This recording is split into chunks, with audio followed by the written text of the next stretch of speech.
Hello दोस्तों, आप सभी लोगों का हॉरिजॉन एजुकेशन चैनल पर स्वागत अभिनंदन है। मैं आप सभी के लिए यूपीएसआई 2025 की क्लासों को उपलब्ध करा रही हूँ फ्री ऑफ कॉस्ट। सबसे पहले तो ये सारी क्लासें फ्री हैं। घटना चक्र की जो भी बुक पढ़ाई जा रही सब फ्री दी जाएंगी। यूथ कंपटीशन टाइम्स की जितनी भी प्रैक्टिस बुक होंगी सब फ्री कराई जाएंगी। मतलब जीएस, हिंदी, जीएस में आपका सामान्य ज्ञान पूरा और मूल विधि है ना। तो अभी आपका मूल विधि चल रहा है, तो एक एक चैप्टर करके समाप्त कर रहे हैं। धीरे धीरे ये कारवां आगे बढ़ता चल रहा है और प्रयास है कि आपके नवंबर के लास्ट तक आपकी एग्जाम डेट घोषित हो जाए। नवंबर के लास्ट तक, तो इसका मतलब है कि दिसंबर के लास्ट तक एग्जाम होने की संभावनाएं रहेंगी, नहीं तो अगले साल जनवरी में एग्जाम होने की पूर्ण रूपेण संभावना है। तो अभी आपके पास 60 दिन का पैकेज है, 60 दिन है। अभी आपकी दिवाली, अभी आज आप सभी के बीच में 17 तारीख हो गई, फिर एक दो दिन बाद दिवाली हो जाएगी। तो आप सभी लोग देखेंगे कि दिवाली में थोड़ा सा आप लोग ढीला डाल देते हैं। तो प्लीज रिक्वेस्ट है, जब तक क्लास दी जाए तो करते चलना और अपने से भी पढ़ते चलना। जरूरी ना हो कि हम क्लास दें तभी आप पढ़े ना। तो इन सारी चीजों को भी याद रखकर आप करते चलिएगा। तो यूपीएसआई 2025 के लिए सारी क्लासें हो रही। घटना चक्र की ये बुक 2025 के लिए है। यूपीएसआई 2025 क्या है? यूपीएसआई 2025 की 4543 पोस्ट के लिए। कौन सी 4543 पोस्ट के लिए? आइए धीरे धीरे ये कारवां आगे बढ़ाते हैं हम लोग। और इसमें हम लोग अभी मूल विधि देख रहे हैं। संविधान पूर्णतया देख चुके हैं, मूल विधि आपका चल रहा है। तो जिन लोगों ने संविधान के लेक्चर नहीं लिए हैं तो प्लीज रिक्वेस्ट है ले लीजिएगा जाकर कि पूरी संविधान एक तरफ से पढ़ा दी गई है। मूल विधि आपकी स्टार्ट है, इसमें आपके 2 चैप्टर पूर्णतया पूर्ण करा दिए गए। आइए उन चैप्टरों की भी बात करते हैं हम। देखिएगा, पहला चैप्टर यहाँ पर है भारतीय दंड विधान तथा भारतीय न्याय संहिता एवं दंड प्रक्रिया संहिता तथा भारतीय नागरिक सुरक्षा संहिता। पूरा कंप्लीट, आपके पीवाईक्यू वगैरह सब कुछ कंप्लीट हो। दूसरा चैप्टर इसमें दिया गया है महिलाओं, बच्चों एवं अनुसूचित जातियों के सदस्यों आदि को संरक्षण देने संबंधी विधिक प्रावधान। ये भी पूरा कंप्लीट करके पूरा पीवाईक्यू कल दे दिया है मैंने। 150+ क्वेश्चन के थे। इसका प्लेलिस्ट भी बना है, अगर आप लोग देखना चाहते हैं वीडियो तो वहां पर भी जाकर के पूरे एक एक करके आप क्रम बाई देख सकते हैं। देखो, आप जब बहुत अच्छे से और बेहतरीन तरीके से चीजों को देखेंगे तो और अच्छा आपको लगेगा। ठीक है, अभी व्यूज कम आ रहे हैं, कोई बात नहीं है ना, मुझे इस बात की चिंता नहीं है कि व्यूज नहीं आ रहे। लेकिन मुझे पता है कि जो लोग पढ़ रहे हैं उनका सिलेक्शन सुनिश्चित भी है। तो अगर आप भी चाहते हैं अपना सिलेक्शन सुनिश्चित करना तो इन क्लासों को देखना अनिवार्य ही होगा आपके लिए। अब आज का जो चैप्टर होगा वो होगा पर्यावरण संरक्षण, जल प्रदूषण निवारण तथा नियंत्रण एवं वन्यजीव संरक्षण से। पहले इसके थ्योरी पढ़ाएंगे। अगर थ्योरी पूर्णतया टाइम से समाप्त होती है तो फिर इसके पीवाईक्यू भी करा देंगे आज ही की क्लास में। और अगर नहीं खत्म होती है, मान लो 1 घंटे प्लस की क्लास ऑलरेडी होगी, क्योंकि 60 वाट क्वेश्चन इसके पीवाईक्यू भी हैं।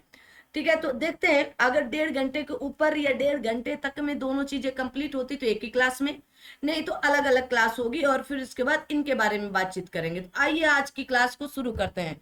टेलीग्राम चैनल ज्वाइन नहीं किया तो जाकर के फटाफट ज्वाइन कर लो, और लिंक आपके वीडियो की इसी डिस्क्रिप्शन बॉक्स पर दे रखा है।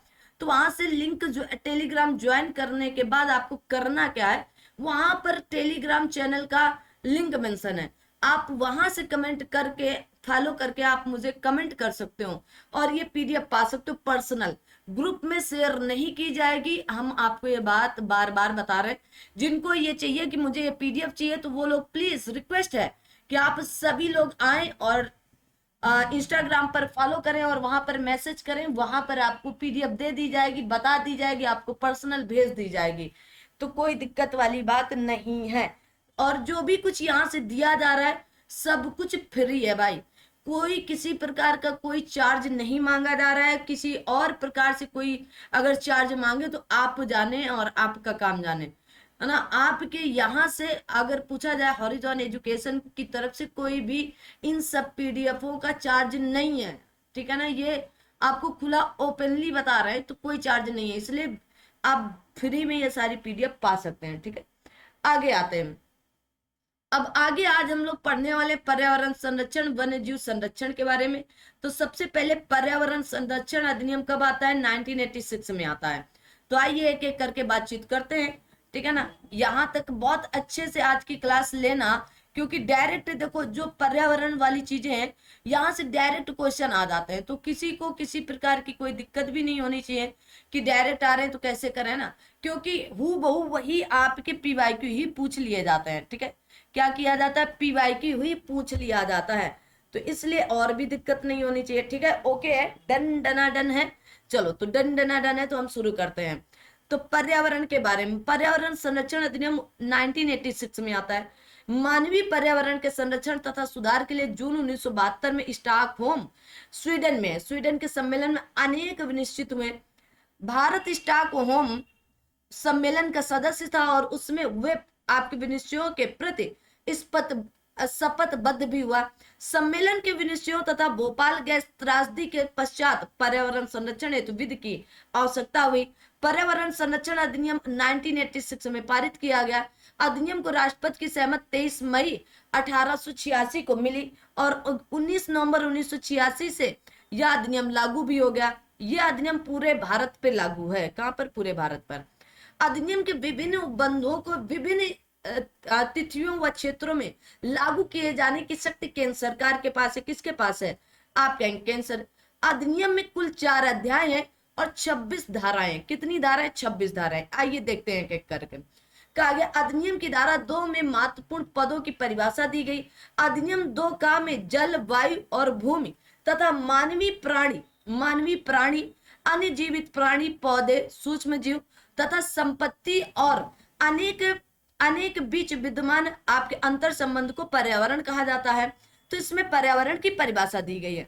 पर्यावरण संरक्षण अधिनियम 1986 के तहत पर्यावरण को जल, वायु, भूमि, मनुष्य, अन्य जीवित प्राणी, पौधे, सूक्ष्म जीव और संपत्ति के बीच मौजूद अंतर संबंधों को शामिल करने के लिए परिभाषित किया गया है। ये बात धारा नंबर 2 का में बताया गया है। कहा गया पर्यावरण प्रदूषक का तात्पर्य ऐसे ठोस, द्रव तथा गैसीय पदार्थों से है जो ऐसी सांद्रता में उपस्थित है जो पर्यावरण के लिए आपके क्षतिकारक हैं या आपके क्षतिकारक हो सकते हैं। ये बात धारा नंबर 2 खा के अंतर्गत बताई गई है। पर्यावरण प्रदूषण से तात्पर्य पर्यावरण प्रदूषकों का विद्यमान होना है। तो पर्यावरण में पर्यावरण प्रदूषकों का विद्यमान होना आपकी धारा 2 गा में बताया गया है। धारा 2 के अंगा के अनुसार कोई ऐसा पदार्थ या निर्मित जो अपने रासायनिक या भौतिक रासायनिक गुणों के कारण या किसी आपके समव्यवहार के कारण मानव, अन्य जीवित प्राणियों, पौधों, सूक्ष्म जीवों, संपत्ति या पर्यावरण को हानि पहुंचाता है तो परिसंकटमय पदार्थ कहलाता है या कहा जाता है। पर्यावरण की गुणवत्ता में सुधार लाने तथा संरक्षण हेतु एवं पर्यावरणीय प्रदूषण के निवारण हेतु सभी प्रकार के उपाय करने की शक्ति धारा 3 में केंद्र सरकार को दी गई है। ठीक है, धारा 3 के उपधारा 2 के अंतर्गत प्रदूषण नियंत्रण के उपायों में राज्य सरकारों, अधिकारियों व आपके प्राधिकरणों द्वारा बनाए गए नियमों का समन्वय, राष्ट्रव्यापी कार्यक्रम की योजना, निर्माण व निष्पादन, विभिन्न आयामों की गुणवत्ता के लिए मानक निर्धारित करना, प्रदूषकों के उत्सर्जन का मानक निर्धारण, कहा गया विनिर्माण प्रक्रियाओं, सामग्री और पदार्थों की जांच, समस्याओं का अन्वेषण और अनुसंधान प्रयोगशालाओं की स्थापना, पर्यावरणीय विषयों की सूचनाएं एकत्र करना तथा प्रचार करना तथा प्रदूषण को आगे आते हैं।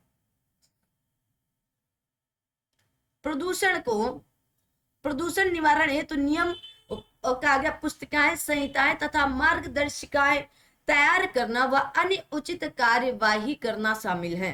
केंद्रीय प्रदूषण नियंत्रण बोर्ड देश में प्रदूषण नियंत्रण के कार्यान्वयन की सर्वोच्च संस्था है। यूपीएसआई में पूछी गई है।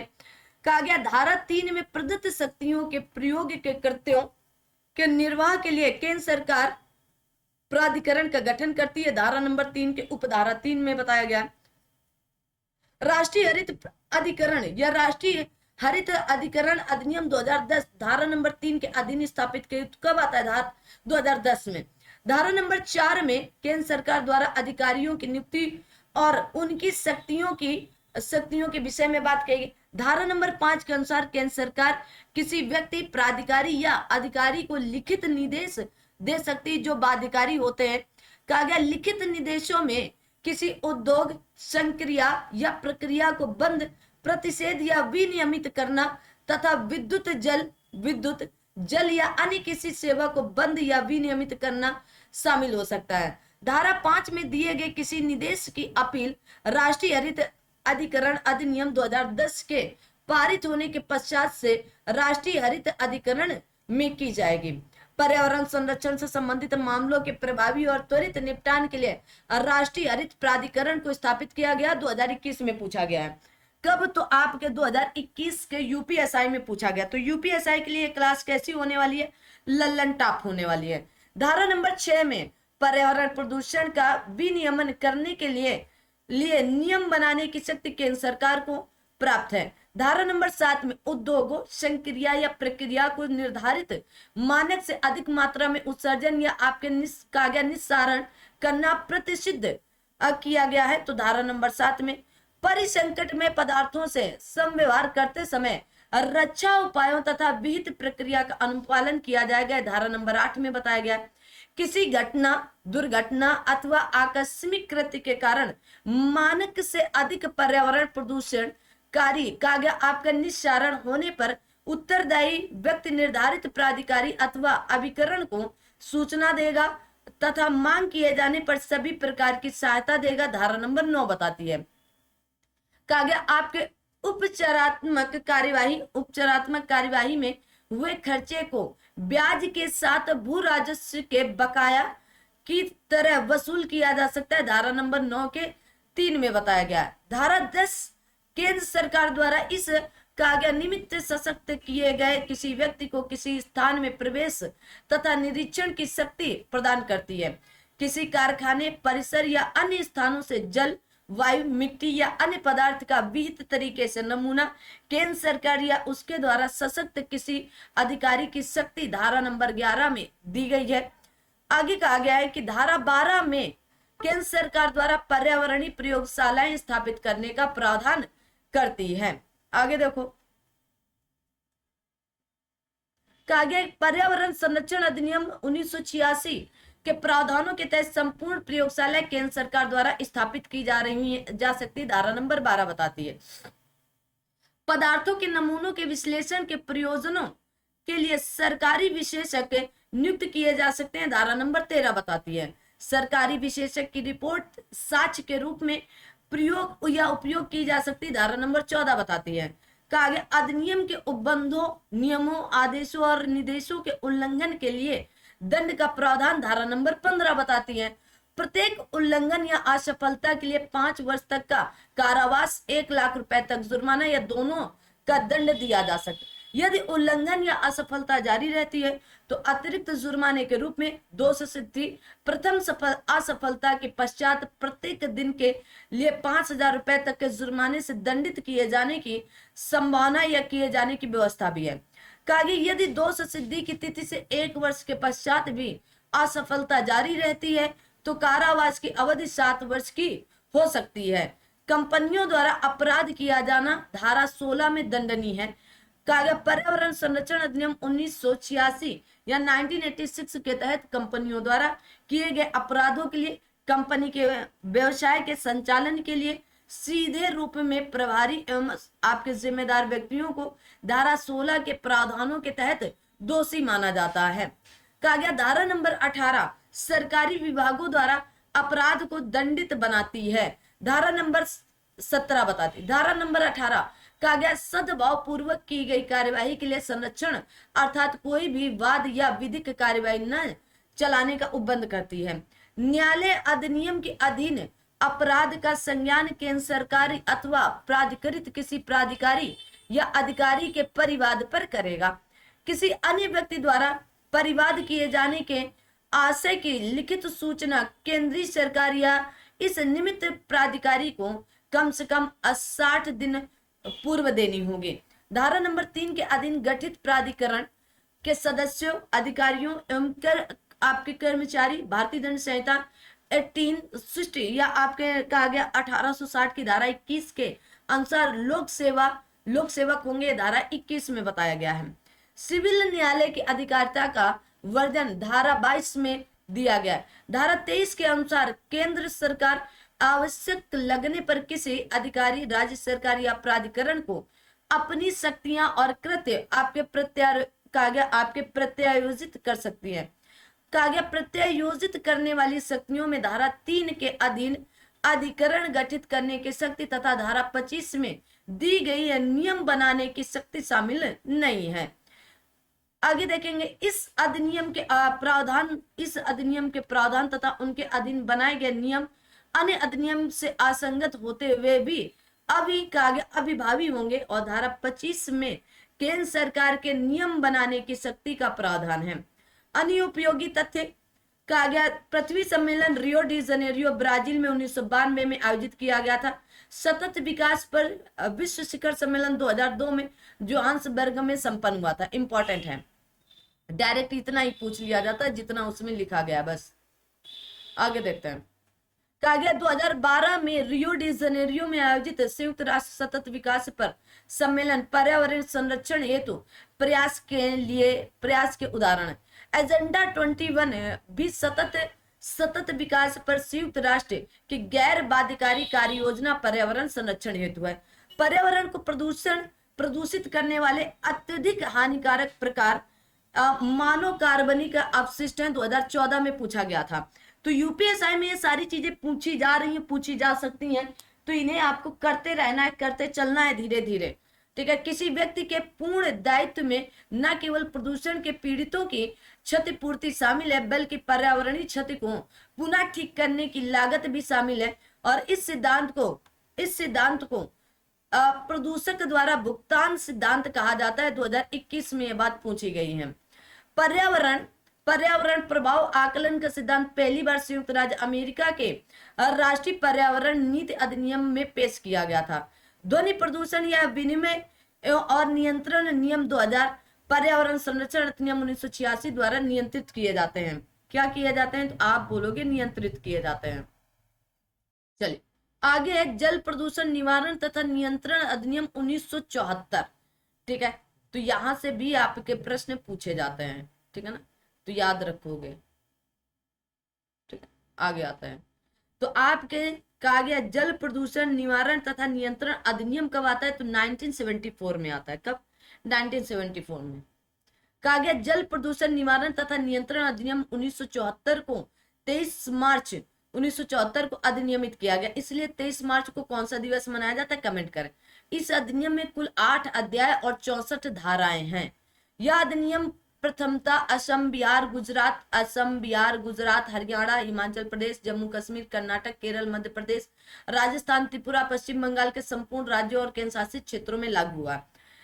यह ऐसे अन्य राज्यों को लागू होगा जो संविधान के अनुच्छेद 252 के खंड 1 के अधीन उस निमित्त पारित संकल्पों द्वारा इस अधिनियम को अंगीकार करें। इस अधिनियम की धारा 2 में परिभाषा खंड से संबंधित है। कहा गया धारा 2 के अंगा या ई में प्रदूषण को परिभाषित किया गया। धारा 2 के या जे के अनुसार सरिता के अंतर्गत निम्नलिखित शामिल है। जैसे क्या है? नदियां या वाटर कोर्स या इन्हीं को कुल्य कहा गया है, चाहे बहती हो या उस समय सूखी हो। अंतर्देशीय जल चाहे प्राकृतिक हो या कृत्रिम हो। भूमिगत जल शामिल है। कहा गया समुद्र या ज्वारी जल यथास्थिति उस विस्तार तक या उस बिंदु तक जो राज्य सरकार राजपत्र में अधिसूचना द्वारा इस निमित्त विनिर्दिष्ट करे। यह अधिनियम की धारा 3 केंद्रीय बोर्ड के गठन की बात करती है, से संबंधित है। आगे आता है केंद्रीय तथा राज्य जल प्रदूषण तथा नियंत्रण बोर्ड कब आता है? 1974 की धारा 3 के तहत निर्धारित किया गया है। ठीक है, धारा 3(1) के अनुसार केंद्र सरकार ऐसी तारीख से जो असम बिहार गुजरात हरियाणा हिमाचल प्रदेश जम्मू कश्मीर कर्नाटक केरल मध्य प्रदेश त्रिपुरा पश्चिम बंगाल राज्यों में तथा संघ राज्य क्षेत्रों में इस अधिनियम के प्रारंभ से 6 महीने के बाद की तारीख नहीं होगी। ठीक है, जो वह राजपत्र में अधिसूचना द्वारा नियत करे और एक केंद्रीय बोर्ड गठित करेगी। बात खत्म। ठीक है, आगे आता है। कहा गया है इस बोर्ड का काम केंद्रीय प्रदूषण और आपके समुदिष्ट कृत्यों का पालन करना है। धारा नंबर 3 के 2 के अनुसार केंद्रीय बोर्ड में एक पूर्णकालिक अध्यक्ष होगा जिसे केंद्र सरकार द्वारा नामित किया जाएगा, जो पर्यावरणीय संरक्षण से संबंधित विषयों का जानकारक हो। केंद्रीय बोर्ड के सदस्यों में 5 से अधिक सदस्य केंद्र सरकार का प्रतिनिधित्व करने हेतु केंद्र सरकार द्वारा नामित किए जाएंगे। इस बोर्ड में 3 से अधिक सदस्य कृषि, मत्स्य उद्योग तथा किसी उद्योग या व्यापार का प्रतिनिधित्व करने हेतु केंद्र सरकार द्वारा नामित किए जाएंगे, जबकि 2 सदस्य केंद्रीय सरकार को स्वामित्व, नियंत्रण या प्रबंध के अधीन कंपनियों या निगमों का प्रतिनिधित्व करने हेतु केंद्र सरकार द्वारा नामित किए जाएंगे। धारा नंबर 3 की उपधारा 3 के अनुसार केंद्रीय बोर्ड संविदा करने हेतु एक आपके निगमित निकाय होगा। इस अधिनियम की धारा 4 राज्य बोर्डों के गठन से संबंधित होगी। राज्य प्रदूषण नियंत्रण बोर्ड का गठन जल प्रदूषण की रोकथाम और नियंत्रण अधिनियम 1974 की धारा 4 के तहत निर्धारित हुआ है। धारा 8 के अनुसार बोर्ड केंद्रीय एवं राज्य दोनों से अभिप्रेत का अधिवेशन प्रत्येक तिमाही में कम से कम एक बार होगा, परंतु यदि अध्यक्ष की राय में कोई आपके अत्यावश्यक प्रकृति का काम किया जाना है तो वह कभी भी बोर्ड का अधिवेशन बुला सकता है। धारा 11 के अनुसार बोर्ड या उसकी किसी समिति का कोई कार्य या कार्यवाही केवल इस आधार पर प्रश्नगत नहीं की जा सकेगी कि यथास्थिति बोर्ड या ऐसी समिति में कोई पद खाली था या उसके गठन में कोई त्रुटि थी। धारा 13 में कहा गया संयुक्त बोर्डों के गठनों का प्रावधान किया गया है। संयुक्त प्रदूषण नियंत्रण बोर्ड का गठन जल प्रदूषण की रोकथाम और नियंत्रण अधिनियम 1974 की धारा 13 के तहत निर्धारित किया गया है। अब आता है बोर्डों की शक्तियां और कृत्य। ठीक है, बोर्डों की शक्तियां और कृत्यों की बात की गई है। कहा गया धारा 16 में केंद्र बोर्ड के कार्यों का उल्लेख किया गया है। कुछ प्रमुख कार्य इस प्रकार हैं: जल प्रदूषण के निवारण नियंत्रण के संबंध में किसी विषय पर केंद्र सरकार को सलाह देना। ठीक है, केंद्र सरकार को सलाह देना। राज्य बोर्डों के क्रियाकलापों में समन्वय करना तथा उसके बीच के विवादों को सुलझाना भी है। राज्य बोर्डों को तकनीकी सहायता देना और उनका मार्गदर्शन करना भी है। जल प्रदूषण के निवारण एवं नियंत्रण हेतु जनसंपर्क द्वारा व्यापक कार्यक्रम तैयार करना। कहा गया ऐसे अन्य कार्यों का पालन करना जो विहित किए जाएं आदि हैं। कहा गया केंद्रीय प्रदूषण नियंत्रण बोर्ड के कार्यों को जल प्रदूषण निवारण नियंत्रण अधिनियम 1974 की धारा 16 के तहत निर्धारित किया गया है। धारा 17 में राज्य बोर्डों के कृत्यों का उल्लेख किया गया है। इसके अनुसार राज्य बोर्ड का प्रमुख कार्य राज्य में सरिताओं और कुओं के प्रदूषण के निवारण, नियंत्रण या अपशमन के लिए व्यापक कार्यक्रम की योजना बनाना है। राज्य प्रदूषण नियंत्रण बोर्ड के कार्यों को जल प्रदूषण की रोकथाम और नियंत्रण अधिनियम 1974 की धारा 17 के तहत निर्धारित किया गया। 2021 में पूछा गया, तो इस तरह आपसे पूछा जाएगा।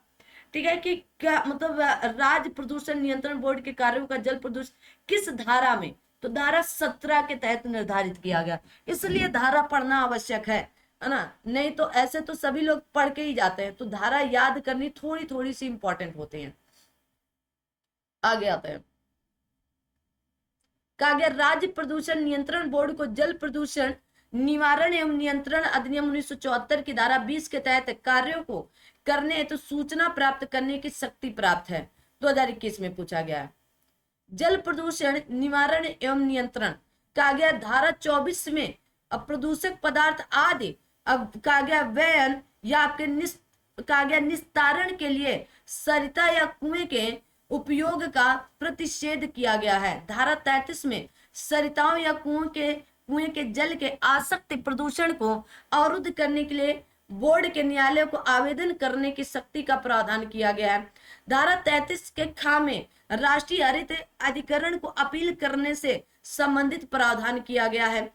कहा गया आपकी संस्थितियां या प्रक्रियाओं से संबंधित धारा 41(1) के अनुसार जो कोई धारा 20 की उपधारा 2 या उपधारा 3 के अधीन दिए गए किसी निर्देशन का पालन करने में असफल रहता है तो वह दोष सिद्धि पर कारावास से जिसकी अवधि 3 माह तक हो सकती है या जुर्माने से जो 10,000 रुपए तक हो सकेगा अथवा दोनों से दंडनीय होगा, और यदि असफलता जारी रहती तो ऐसे अतिरिक्त जुर्माने से जो प्रथम असफलता पर 5,000 रुपए तक हो सकेगा दंडनीय होगा। क्या होगा? दंडनीय होगा। धारा 42 के अनुसार जो कोई बोर्ड संपत्ति को नुकसान पहुंचाएगा अथवा कोई ऐसी जानकारी देने में जिसका दिया जाना उससे इस अधिनियम की अनुमति आवश्यक है, जानते हुए अथवा जानबूझकर ऐसा कथन करता है जिसका कोई महत्वपूर्ण अंश झूठ है, वह कारावास से इस जिसकी अवधि 3 माह हो सकती है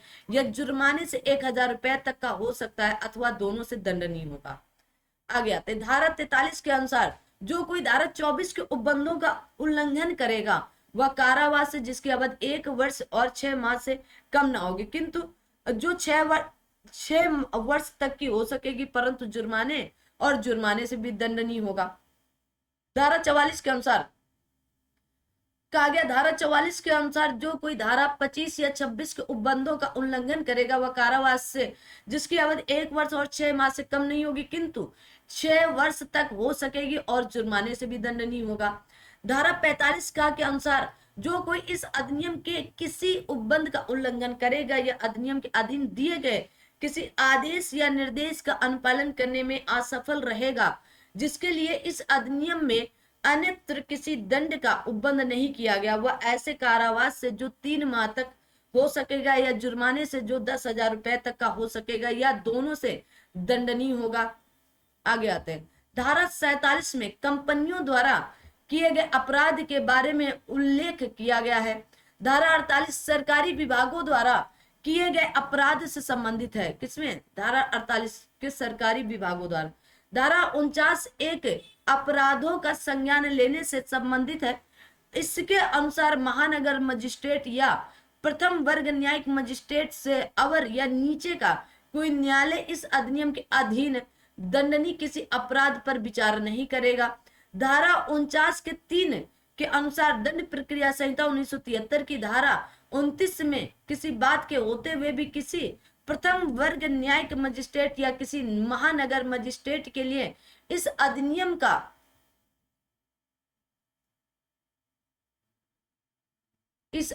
के अधीन दंडनीय किसी अपराध के लिए दोष सिद्ध किए गए किसी व्यक्ति पर 2 वर्ष से अधिक की अवधि के कारावास के लिए या 2,000 रुपए से अधिक जुर्माने के लिए दंडादेश पारित करना विधिपूर्ण होगा। धारा 50 के अनुसार बोर्ड के सदस्यों, अधिकारियों और सेवकों को भारतीय दंड संहिता 1860 की धारा 21 के अर्थ में लोक सेवक समझा जाएगा।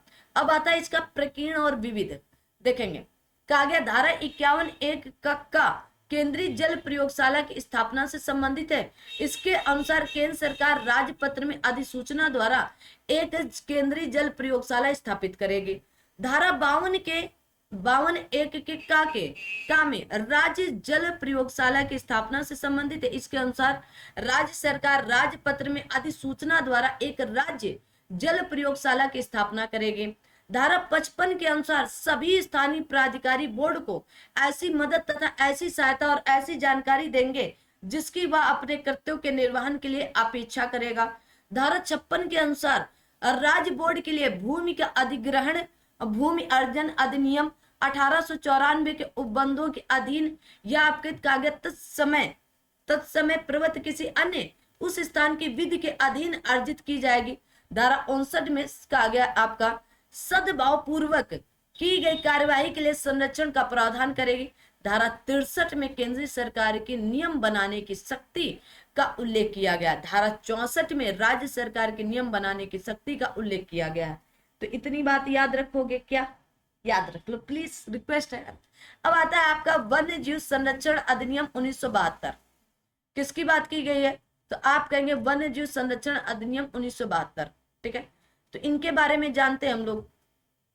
तो कब आता है? 1972 को। तो वन्य जीव संरक्षण अधिनियम 1972 9 सितंबर 1972 से बना। यह अधिनियम का विस्तार जम्मू कश्मीर को छोड़कर पूरे भारत में है, किंतु 31 अक्टूबर 2019 से जम्मू कश्मीर में भी लागू है। इस अधिनियम में कुल 7 अध्याय हैं और 66 धाराएं हैं। धारा 2 में महत्वपूर्ण पदों की परिभाषा देती है। अधिनियम में पशु में स्तनधारी पक्षी, रेंगने वाले जंतु, उभयचर जंतु, मछली, अन्य कहा गया आपके कार्डेटास और कार्डेडास टास्क, कार्डिक टास्क और बिना रीढ़ वाले जंतु तथा उनके बच्चे व अंडों को शामिल किया गया है। थोड़ा सा शोरगुल बढ़ गया है, तो यूट्यूब से भी मेरी रिक्वेस्ट है कि इसके कारण केवल वीडियो को आप ये मत करना कि नहीं आगे ना बढ़ाएं, क्योंकि दिवाली का टाइम है और मेरा रूम ऐसी जगह है कि शोरगुल होना तय है ना। तो प्लीज आप सभी लोग इन वीडियो को ज्यादा से ज्यादा बढ़ाते चलें। अब दिवाली का टाइम आ रहा है, एकदम है ना, नजदीक चला आ रहा है। कल आपकी धनतेरस भी है, तो सभी लोग मतलब खरीदारी कर रहे हैं, तो जाम लगी जा रहे हैं रोडों पर ना, तो इस वजह से थोड़ा सा ज्यादा इशू हो रहे हैं आजकल, ठीक है। और जबकि ये क्लास अभी रिकॉर्ड जो की जा रही है, तो आपकी 17 तारीख लग चुकी है ना, रात है। लेकिन आप सभी लोग जानते हैं कि मतलब रात में शहरों में रात भी दिन होता है ना, दिन के समान होता है, 24 घंटा गाड़ियां चलती ही रहती हैं, ठीक है। तो आइए, तो इस वजह से केवल क्लास को कोई भी स्किप ना करे कि पी पा चीचा हो रहा है, ये हमारी अपनी देन नहीं है, ये रोड वालों की देन है भाई, है ना। तो क्या किया जा सकता है, ठीक है। आप एसआई बनिएगा, अच्छे से बढ़िया से पढ़िएगा। आइए, कहा गया पशु वस्तु से अर्थ पशुओं के अतिरिक्त कोई चीज जिसके निर्माण में पशु के या उसके किसी भाग का प्रयोग किया गया हो तथा इसमें भारत में आयात किया गया हाथी दांत या आप कहेंगे हाथी दांत या उससे बनी कोई वस्तु शामिल थी। कहा गया सर्कस से तात्पर्य ऐसे स्थान से जो चाहे स्थिर हो या अस्थिर पशुओं के प्रदर्शन हेतु प्रयुक्त होता है। कहा गया पशुओं के संबंध में व्यापारी से तात्पर्य ऐसा व्यक्ति जो किसी पशु या वस्तु को खरीदने या बेचने का कारोबार करता है। आखेट का अर्थ अन्य पशु, कहा गया किसी वन्य पशु अथवा बंधुआ पशु को मारना, विष देना, ऐसा करने के लिए प्रत्येक प्रयास करना, उनको पकड़ना, पीछा करना, फुसलाना, फंदा डालना, हाँकना, कष्ट पहुंचाना या इनका प्रयास करना, ठीक है, इनका प्रयास करना, वन्य पशु आघात पहुंचाना, नष्ट करना या उसके शरीर के किसी भाग को, आइए,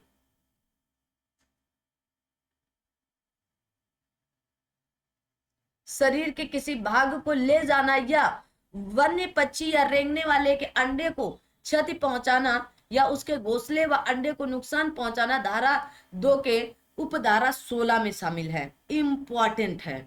क्यों इंपॉर्टेंट है? क्योंकि ऊपर नीचे देखकर पढ़ो, यहाँ ये वाली बात पूछी जा चुकी है, हो सकता है अगली बार ये वाली बात इस बार पूछ ली जाए। तो वन्य जीव संरक्षण अधिनियम की धारा 2 के अनुसार बंदी पशु का अर्थ अनुसूची 1, 2, 3, 4 में निर्दिष्ट कोई भी पशु है जो पकड़ा गया, कैद में रखा गया या कैद में आपके प्रजनित है। धारा 2 के 5 में बताया गया। 2021 के यूपीएसआई 2021 में पूछा गया है। पशुधन से तात्पर्य फार्म पशु जो कि भैंस, सांड, बैल, ऊंट, गाय, गधा, बकरी, भेड़, घोड़े, खच्चर, याक, सुअर, बतख, आपके कहा गया कल हंस, मुर्गी और उनके बच्चे से है, जो धारा नंबर 2 के 18 में बताया गया। धारा नंबर 2 के 20 के अनुसार मांस या आपके वर्मिन से अन्यथा खाल के साथ या बिना खाल के, चाहे कच्चा अथवा पक्का, किसी वन्य पशु अथवा बंधुआ पशु का रक्त, हड्डी, स्नायु, अंडे, छिलका अथवा आपके कार्पस, चर्बी और मांस शामिल है। जो लोग ये कहते हैं कि अंडा मांसा शाकाहारी है, नहीं है भैया, मांसाहारी है ना। मांसाहारी एक पशु दे रहा है अंडा, ठीक है ना। आपको शाकाहारी जब आप किसी चीज का उत्पादन करो, जैसे गेहूं आपका शाकाहारी है ना, चावल आपका शाकाहारी, तो आप उसके लिए बीज देते हो, फिर वो बीज एक बीज से कई बीज देता है, ठीक है ना। अब आप मुर्गी फार्म पर चले जाओ तो आपको पता चलेगा कि शाकाहारी है कि मांसाहारी है, ठीक है। तो प्लीज आप सभी लोग जो अंडा खाते हो, मांस खाते हो, मच्छी खाते हो, है ना, इनका मांस, उनका मांस, मुर्गा खाते हो, है ना, नवरात्रि आएंगी तो आप मांस छोड़ देते हो 9 दिन में कि देवी जी खुश हो जाएंगी, तो ऐसा कुछ नहीं है ना। तो प्लीज रिक्वेस्ट है कि किसी आप एक चींटी जो होती ना, कि सबसे मतलब छोटा पशु आप मान लो कि चींटी है, तो एक चींटी में जितनी जान है उतनी जान आपके बेटे में, आपकी बेटी में, आपके पति में, आपकी पत्नी में, है ना, आपके भाई में, आपके बहन में, आपके हर एक रिश्ते में उतनी ही जान होती है ना। न जाने कितने मच्छरों को हम लोग दिन में मार देते हैं, है ना, न जाने के, लेकिन जो जान एक मच्छर में है वही जान हमारे अंदर है। तो आप सोचो कि आप हत्यारे हो कि नहीं। आप बेशक सी बात हत्यारे हो, चाहे आप पंडित हो, चाहे आप कुछ भी हो, किसी भी बिरादर से हो, पंडित, ठाकुर, या फिर आप ऐसे SC ST या किसी भी उसमें आते हो, तो हत्यारा हर कोई यहाँ पर है। तो ये मत कहना कि हम हत्यारे नहीं है, हम शाकाहारी, शुद्ध शाकाहारी है ना। किसी के पैर से चींटियां मर जाती हैं, किसी के पैर से सांप मर जाते हैं ना। अब मारने वालों की बात है ना, किसी का पैर कैसा है, किसी का पैर कैसा है। आ जाओ आगे बढ़ते हैं। कहा गया धारा 2 के 30 के अनुसार चर में आपके कहा गया प्रसाधन से तात्पर्य ट्रॉफी को औषधि लगाना, तैयार करना, संरक्षित करना या मरना है। ट्रॉफी का अर्थ हानि पहुंचाने वाले पशु के अतिरिक्त किसी भी बंदी या अन्य पशुओं का पूरा या कोई भाग जो किसी भी तरह प्राकृतिक या कृत्रिम रूप से रखा गया है या सुरक्षित किया गया, धारा 2 के 31 में बताया गया है। ट्रॉफी के अंतर्गत चर्म कहा गया, चर्म आपके प्रसाधन द्वारा चमड़ा और कथित पशु के नमूने पूर्ण रूप से या आंशिक रूप से मढ़े गए हों, है ना। कहा गया 12 सिंगा की सींग, हड्डी, आपके कार्पस, ठीक है, कार्पस, छिलका, सींग, गेंडे की सींग, बाल, खाल, नाखून, दांत, हाथी दांत, कस्तूरी, अंडे, घोंसले और मधुमक्खी का छत्ता शामिल होता है। तो बहुत ध्यान से इनको पढ़ना, बहुत गहरी बात ये कह रहे हैं ना, हम लोग समझ नहीं पा रहे, बस पढ़ रहे हैं ना, पढ़ते चले जा रहे हैं, कह रहे हैं हमको क्या करना है ना। अभी हम पढ़ लेते फिर उसके बाद देखा जाएगा बाद में ना।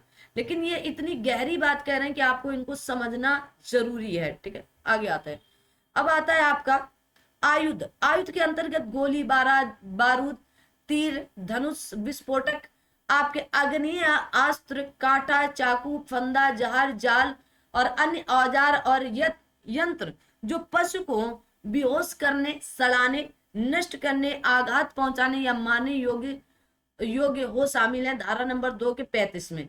राष्ट्रीय उद्यान से तात्पर्य, राष्ट्रीय उद्यान से अर्थ धारा 35 या 38 या 66 के 3 के अंतर्गत राष्ट्रीय उद्यान घोषित किया गया, जो धारा 2 के 21 में दिया गया। अभ्यारण्य को धारा 2 के 26 में परिभाषित किया गया, याद रखेंगे।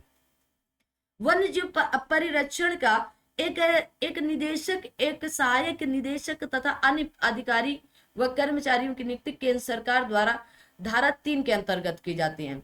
आगे देखो, राज्य सरकार द्वारा एक मुख्य वन्यजीव अभिरक्षक, वन्यजीव अभिरक्षक, अवैतनिक वन्यजीव अभिरक्षक तथा आवश्यक अन्य अधिकारियों व कर्मचारियों की नियुक्ति धारा 4 में दी गई है। धारा 5 यह कहती है कि निदेशक केंद्र सरकार की पूर्व अनुमति से तथा मुख्य अन्य जीव अभिरक्षक राज्य सरकार की पूर्व अनुमति से अपनी शक्तियों व कृत्यों का आपके प्रत्यायोजन कर सकेंगे। कहा गया वन्य जीव हेतु राष्ट्रीय परिषद का गठन धारा 5 का के अधीन किया जाता है। राष्ट्रीय वन्य जीव बोर्ड का गठन केंद्र सरकार द्वारा वन्य जीव संरक्षण अधिनियम 1972 की धारा 5A के तहत किया गया था, 2021 में पूछा गया है। कहा गया इस राष्ट्रीय परिषद का अध्यक्ष प्रधानमंत्री होता है, याद रखना है, तथा वन्य और वन्य जीवों का प्रभावी मंत्री उपाध्यक्ष होता है। तो कौन होते हैं, अगर राष्ट्रीय परिषद का अध्यक्ष पूछ लिया जाए तो हमारे जो वर्तमान में पीएम होते हैं या आपके प्राइम मिनिस्टर या प्रधानमंत्री होते वही होंगे। राष्ट्रीय परिषद की स्थायी समिति की स्थापना आपकी धारा नंबर 5 खा के अधीन है, याद कर लो, यही आएगा इस बार, यही क्वेश्चन, यही प्रश्न बनने वाला है। इंपॉर्टेंट नहीं, मोस्ट इंपॉर्टेंट है ना। कह दिया तो आ गया, समझ लो, फिर मत कहना कि आपको कैसे पता था। आ जाओ, कहा गया राष्ट्रीय परिषद की स्थायी समिति में न्यूनतम 10 सदस्य होंगे जो कि राष्ट्रीय परिषद के उपाध्यक्ष द्वारा नियुक्त किए जाएंगे। वन्य जीव हेतु राज्य परिषद का गठन धारा 6 में दिया गया है। वन्य जीव हेतु राज्य परिषद का अध्यक्ष राज्य का मुख्यमंत्री होता है तथा वन्य एवं वन्य जीव प्रभावी मंत्री उपाध्यक्ष होता है। राज्य परिषद की बैठक वर्ष में कम से कम 2 बार राज्य सरकार द्वारा आदेशित स्थान पर होती है, धारा 7 बताती है। धारा 9 आखेट का प्रतिषेध करती है, ठीक है। जहां मुख्य वन्य जीव अभिरक्षक संतुष्ट है कि वन्य पशु मानव जीवन के लिए खतरनाक बन चुका है या वह इतना आसक्त या रोगग्रस्त है कि पुनः स्वस्थ होने के अयोग्य है, वहां ऐसे पशु की आखेट की अनुमति दे सकेगा, धारा 11 बताती है। स्वयं की रक्षा या किसी व्यक्ति की रक्षा में किसी वन्य पशुओं को सद्भावना से मारना या घायल करना अपराध नहीं होता है, धारा 11 का 2 बताता है। कहा गया अधिनियम की धारा 12 विहित फीस का भुगतान किए जाने पर तथा मुख्य वन्य जीव अभिरक्षक के लिखित आदेश द्वारा अनुमति प्राप्त होने पर विशेष प्रयोजनों हेतु वन्य पशु आखेट को अनुज्ञेय करता है। कहा गया विशेष प्रयोजन में शिक्षा, वैज्ञानिक अनुसंधान, वैज्ञानिक प्रबंधन, नमूनों का संग्रह तथा जीवन रक्षक औषधियों के निर्माण के लिए सांप से जहर निकालना या उससे तैयार करना शामिल है। किसी भी व्यक्ति द्वारा अधिसूचित वनस्पतियों, किसी वन्य कहा गया किसी वन भूमि या किसी अन्य क्षेत्र से जानबूझकर खोदना या उखाड़ना, क्षति करना, नष्ट करना या आपके अर्जित या संग्रहित करना, किसी वनस्पति जीवित या मृत के किसी भाग या उसके उत्पाद को कब्जे में रखना, आपके विक्रय करना या आपके प्राय स्थापना करना, दान या अंतरण करना धारा 17 का में प्रतिबंधित है।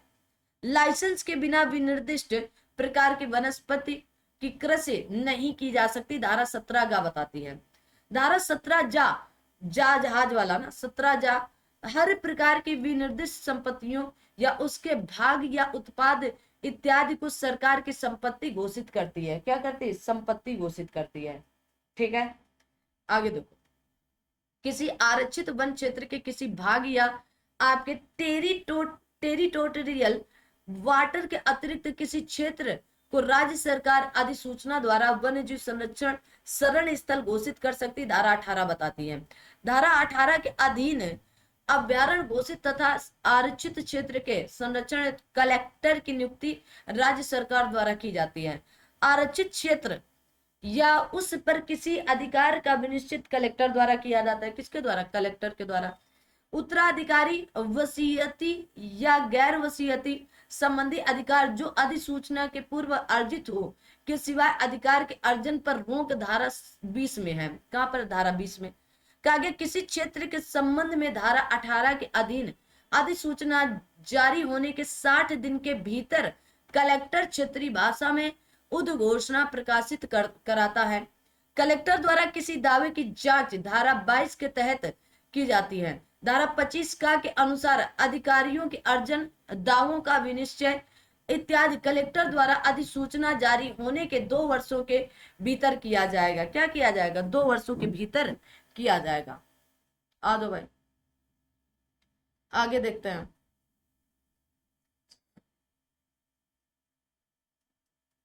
धारा 26 राज्य सरकार को कलेक्टर की शक्तियों या कृत्यों का प्रत्यायोजन की शक्ति देता है। धारा 27 वन्य जीव अभ्यारण्य में प्रवेश को प्रतिबंधित करती है।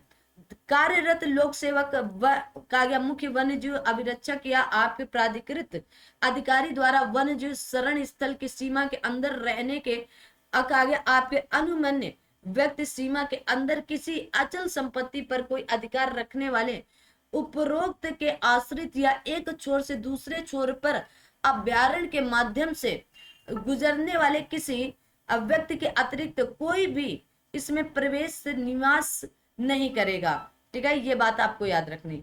वन्य जीव संरक्षण स्थल में अध्ययन, फोटोग्राफी, वैज्ञानिक अनुसंधान, पर्यटन इत्यादि हेतु प्रवेश आपके आवेदन पत्र पर मुख्य वन्य जीव अभिरक्षक अनुज्ञा दे सकता है। धारा 30 में वन्य जीव संरक्षण में आग लगने को निषिद्ध करती है। वन्य जीव आगे आते हैं। क्या गया? वन्य जीव अभ्यारण्य में बिना मुख्य वन्य जीव अभिरक्षक या आपके प्राधिकृत अधिकारी की पूर्व अनुमति के आयुध सहित प्रवेश प्रतिबंधित धारा 31 करती है। अभ्यारण्य के भीतर रासायनिक विस्फोटक पदार्थ या अन्य आपके क्षतिकारक पदार्थ का प्रयोग धारा 32 के अधीन निषिद्ध है। धारा 33 के अनुसार वन्य जीव अभ्यारण्य का नियंत्रण मुख्य वन्य जीव अभिरक्षक के अधीन होगा। कहा गया पशुधन का टीकाकरण धारा 33 का में उपबंधित है। अभ्यारण्य के अंदर चरने की अनुमति वाले पशुधन के लिए कहा गया आपके संक्रामक रोगों के विरुद्ध टीकाकरण वन्य जीव संरक्षण अधिनियम 1972 की धारा 33A के तहत आपके अधिदिष्ट है। कहा गया धारा 33 खा के अधीन सलाहकार समिति का गठन राज्य सरकार द्वारा किया जाता है। वन्य जीव अभ्यारण्य या राष्ट्रीय उद्यानों से अतिक्रमण हटाने की व्यवस्था धारा 34 का में दी गई है। अतिक्रमण हटाने हेतु वनों का सहायक संरक्षक दर्जे से नीचे का कोई अधिकारी प्राधिकृत नहीं है।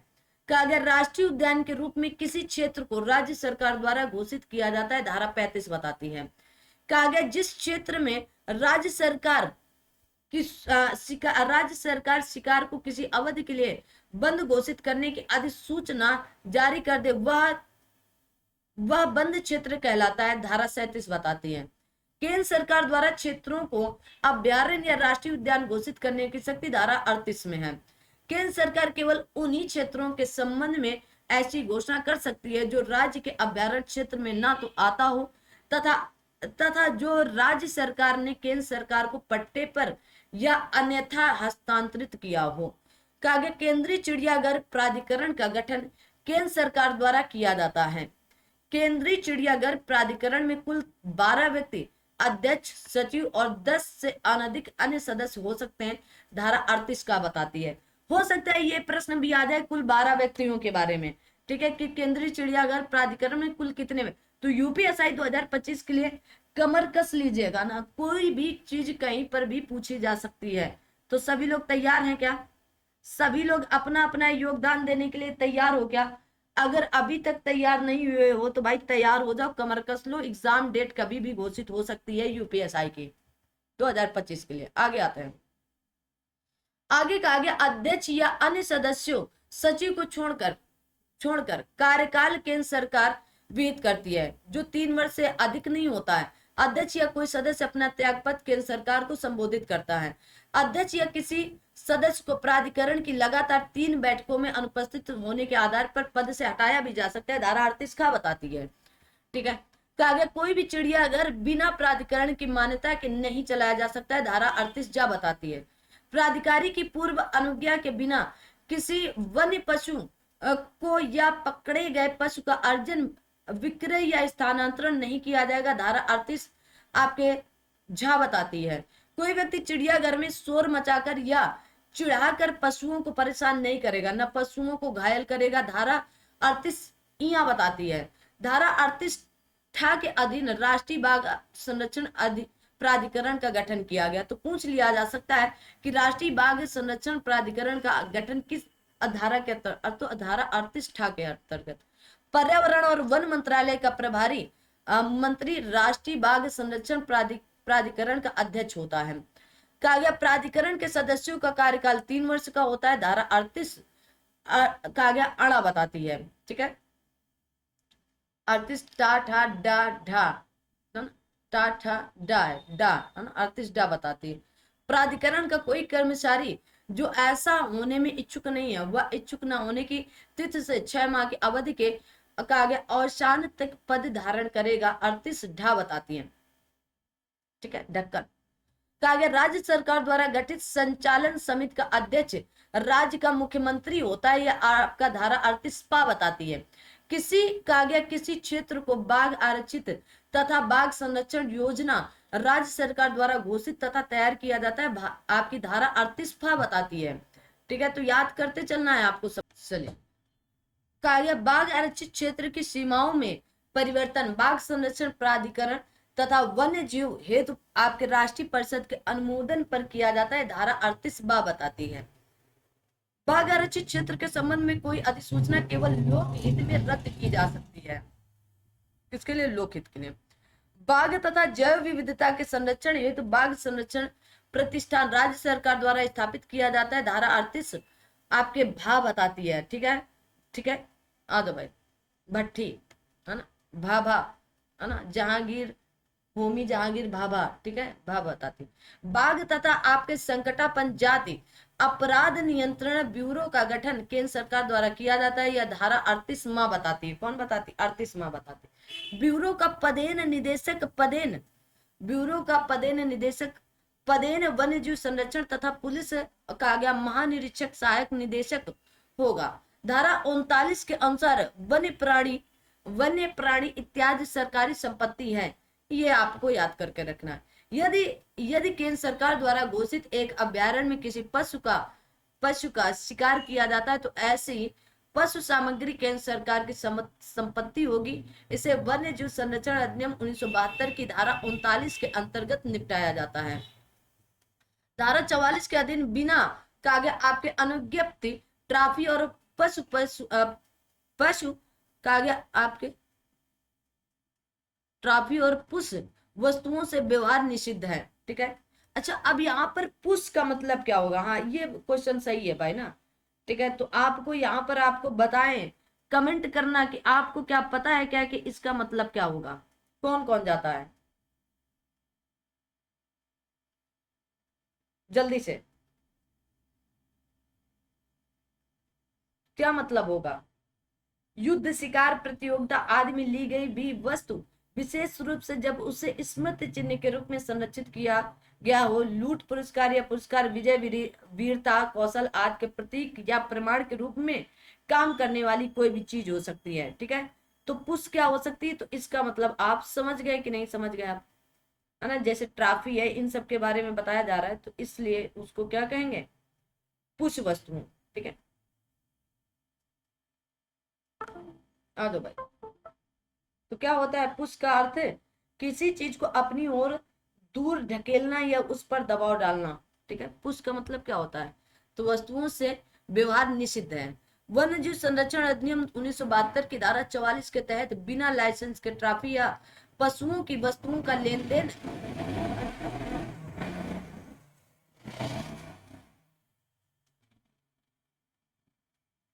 भाई साहब इनकी, तो यहाँ पर पशु ही है ना, ट्रॉफी और पशु वस्तुओं से व्यवहार निषिद्ध है। ठीक है, ठीक है, आ दो भाई, आगे आते हैं। 2021 में पूछा भी गया है धारा 44। आगे आते हैं। लाइसेंसों को कागज लाइसेंसों को प्रदत्त करना, नवीकरण, निलंबन तथा आपके निरस्तीकरण मुख्य वन्य जीव अभिरक्षक या आपके प्राधिकृत अधिकारी द्वारा किया जाता है। धारा 45 बताती लाइसेंस देने के इनकार, आदेश या नवीकरण से इनकार या आपके निरस्तीकरण या निलंबन के विरुद्ध अपील मुख्य वन्य जीव अभिरक्षक के समक्ष होती है यदि आदेश प्राधिकृत अधिकारी द्वारा दिया गया है। अपील राज्य सरकार को होगी यदि आदेश मुख्य वन्य जीव अभिरक्षक द्वारा पारित किया गया, तो धारा 46 बताती है अपील आदेश की तारीख से 30 दिनों के भीतर की जानी चाहिए। धारा 50 किसी व्यक्ति या उसकी अभिरक्षा या कब्जे के पशुधन, लाइसेंस या अन्य दस्तावेजों की तलाशी, स्थानों में प्रवेश, गिरफ्तारी व निरोध की शक्ति के बारे में बताती है। कहा गया उपयुक्त शक्ति निदेशक या प्राधिकृत अधिकारी या मुख्य वन जीव संरक्षक या कोई वन अधिकारी या पुलिस अधिकारी जो पुलिस उप निरीक्षक से निम्न पंक्ति का न हो द्वारा प्रयोग की जा सकती। धारा 59 कहती है कि अधिनियम के अधीन सभी सदस्य या अधिकारी या आपके कर्मचारी या पदाधिकारी लोक सेवक होंगे। तो धारा 60 बताती कि सद्भाव पूर्वक कार्यवाही से संरक्षित करती है। तो अपराधों को पकड़वाने वाले व्यक्ति को अपराधी पर लगाए जुर्माने 50% तक इनाम दिया जा सकेगा। धारा 60 के का में बताया गया। कहां पर? धारा 60 के का में कहा गया अपराध का पता लगाने या अपराधी की गिरफ्तारी में सहायता देने वाले व्यक्ति को न्यूनतम 10,000 रुपए का पुरस्कार स्वरूप देने हेतु तो राज्य सरकार मुख्य वन्य जीव संरक्षण को सशक्त कर सकेगी। धारा नंबर 60 की खा बताती है। कहा गया वन पशुओं और हानिकारक पशु घोषित करना। धारा 62 में केंद्र सरकार की शक्ति दी। किसको? केंद्र सरकार को शक्ति दी गई। केंद्र सरकार को नियम बनाने की शक्ति धारा 63 में दिया गया है। कहा गया धारा 64 राज्य सरकार के नियम बनाने की शक्ति है। किसमें? धारा 64 में राज्य सरकार को। अनुसूचित जनजाति अधिकारों का संरक्षण धारा 65 में उपबंधित है। वन जीव संरक्षण अधिनियम 1972 की धारा 65 केंद्र शासित प्रदेश अंडमान निकोबार द्वीप समूह की अनुसूचित जनजातियों के शिकार के अधिकारों की रक्षा करती है। आपके 2021 में पूछा गया। तो किस धारा में ये बात कही गई? तो धारा 65 में। किसके लिए? केंद्र शासित प्रदेश अंडमान निकोबार द्वीप समूह के लिए। ठीक है, ऐसे प्रश्न पूछे जाते हैं। कहा गया वन अधिकारियों की मान्यता अधिनियम 2006 में वनवासी अनुसूचित जनजाति के वन अधिकारियों को मान्यता दी और आपके कहा गया आपके वनवासी अनुसूचित जनजाति लोगों को वन भूमि का अधिकार दिलाया गया। 2000 मतलब यूपीएसआई परीक्षा में पूछा जा चुका है। वन संरक्षण अधिनियम का सबसे प्रभावी तरीका प्राकृतिक आवासों का परिरक्षण है। वन्य जीव संरक्षण अधिनियम 1972 के तहत राष्ट्रीय वन्य जीव बोर्ड के अध्यक्ष कौन होते हैं? भारत का प्रधानमंत्री होता है। अधिनियम में कितनी अनुसूचियां थी? तो आप कहोगे 6 अनुसूचियां। कितनी है? 6 अनुसूचियां। ठीक है, अब आते हैं इसके प्रश्न। ठीक है, अगर आप लोग कहें तो ये प्रश्न करा दीजिए, है ना, लेकिन आप लोग कहेंगे कैसे, है ना, समस्या इस बात की है। चलिएगा, तो करा ही देते हैं। तो आपके परीक्षा उपयोगी प्रश्न की बात कही गई है।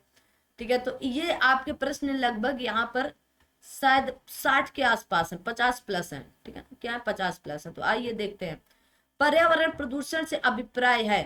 ठीक है, अब आप कमेंट करके बताना, उत्तर देते चलना। तो डी ऑप्शन नहीं दिख रहा है, वही उपयुक्त, तो सभी पर्यावरण प्रदूषक ही हैं। जितना लिखा है ये आपका पढ़ना काम है। कहा गया पर्यावरण संरक्षण अधिनियम की किस धारा में परिभाषित? तो धारा 2 के काम के अंतर्गत परिभाषित की गई है। ठीक है, कहा गया पर्यावरण संरक्षण अधिनियम 1986 के तहत पर्यावरण को जलवायु एवं भूमि तथा जलवायु और भूमि और के बीच मौजूद अंतर संबंधों को शामिल करने के लिए परिभाषित किया गया है। तो किसके अंतर? तो आप कहोगे इन सभी के बारे में बातचीत की गई है क्या? तो आप कहेंगे मनुष्य, वन्य जीवित, अन्य जीवित प्राणी, पौधे, सूक्ष्म जीव और संपत्ति के बारे में। ठीक, आगे देखो, 2021 में पूछा गया है। आगे देखो, पर्यावरण प्रदूषण से अभिप्राय है। पर्यावरण प्रदूषण से क्या अभिप्राय है बताएं? तो क्या बोलोगे? पर्यावरण में हानिकारक और अवांछित पदार्थों के प्रवेश से है, जो हवा, पानी और मिट्टी को दूषित करते हैं।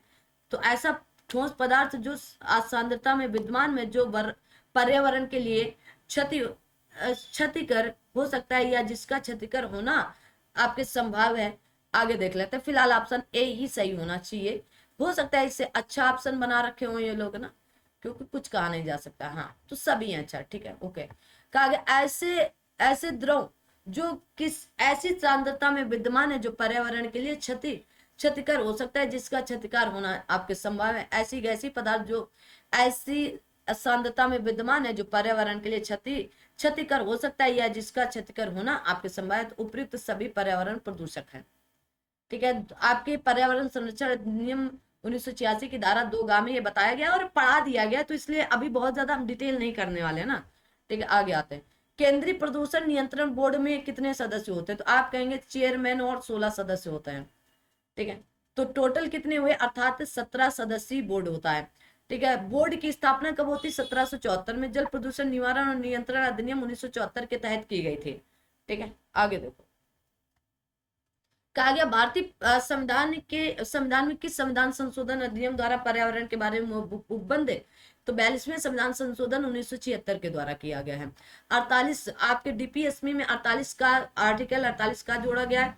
और आपके कहा गया मौलिक कर्तव्यों में 51 का को छोड़कर खंड 6 51 का को जोड़कर खंड 6 के माध्यम से पर। तो यहाँ पर राज्य का कर्तव्य, यहाँ पर व्यक्ति का कर्तव्य है। ठीक है, आ दो भाई। कहा गया आपके छत्रधारी कानून, है ना, या अम्ब्रेला वाला प्रश्न, आपके छत्रधारी कानून या अम्ब्रेला आपके कहा गया लेजिस्लेशन किसको कहते हैं? तो आप कहेंगे पर्यावरण संरक्षण अधिनियम 1986 को कहते हैं। आगे देखो। कहा गया पर्यावरण संरक्षण अधिनियम 1986 भारतीय संविधान के अनुच्छेद 253 के तहत पारित करता है। भोपाल गैस त्रासदी के पश्चात जल प्रदूषण निवारण तथा नियंत्रण अधिनियम, वायु प्रदूषण निवारण तथा नियंत्रण अधिनियम, ऐसे ही अनेक अन्य अधिनियमों राज्य सरकारों, केंद्र सरकारों की गतिविधियों में समन्वय के लिए पर्यावरण संरक्षण अधिनियम 1986 एक समग्र तथा व्यापक उपबंध देता है। इसे आपके छत्रधारी कानून भी कहा जाता है। कहा गया पर्यावरण से संबंधित पूर्ण दायित्व का सिद्धांत किस देश में है? तो आप कहेंगे भारत में। कहां पर है? भारत में। आगे तो अब इसको आप पढ़ सकते हो।